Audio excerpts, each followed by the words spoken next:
On entend souvent dire que chaque personne a son propre façon de s'exprimer. Maurice Estève a préféré de parler vers la peinture, l'art la plus vive et proche à lui. Il était français, né à Culan en 1904 et élevé par ses grands-parents en plein Campin Périgord. À l'occasion d'un séjour à Paris, il visite le musée du Louvre, il rencontre les œuvres de Chardin, Corot et Courbet et y découvre sa vocation.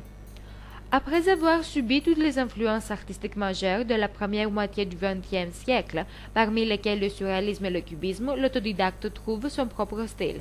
Il laisse parler son imagination à travers ses peintures, mais aussi ses aquarelles, ses dessins et ses papiers collés. En 1927, il commence à exposer au Salon d'Automne et de Cuillery.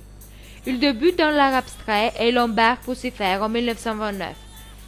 Par exemple, Veragria et Faverdine, en 1955, on voit que ces œuvres entre abstraction et figuration ont souvent en commun de jouer sur le contraste par le choix de couleurs souvent chaudes et vives.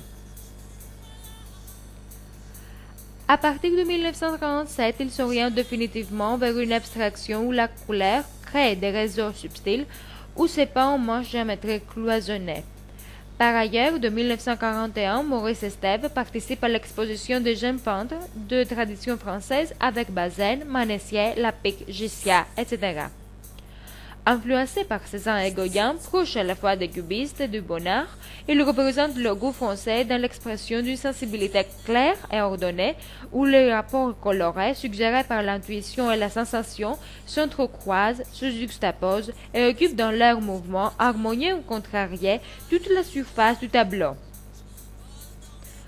En 1970, il reçoit le Grand Prix.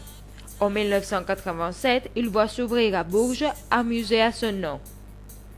L'hôtel de Gichevin, établi sur 3 étages, qui relie l'escalier à vide de cet écran de pierre, ce musée offre un parcours chronologique de l'œuvre peinte de ce créateur français.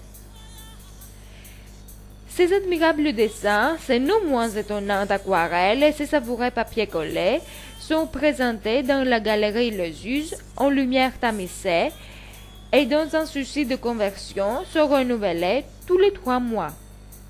Le département éducatif du musée reçoit chaque année 10 000 enfants et adolescents qui ont la joie de s'ouvrir à l'art et en participant aux animations qu'il organise. Ce département éducatif a pour objectif, selon la sensibilité de chacun, de veiller le regard, de susciter la curiosité, de rendre réceptif à l'aventure, souvent déconcertante, de la création artistique, dans l'esprit du mot de Renoir qu'Estève aimait tant reprendre à son compte. Si je ne m'amusais pas en peignant, il y a longtemps que j'aurais cessé de peindre.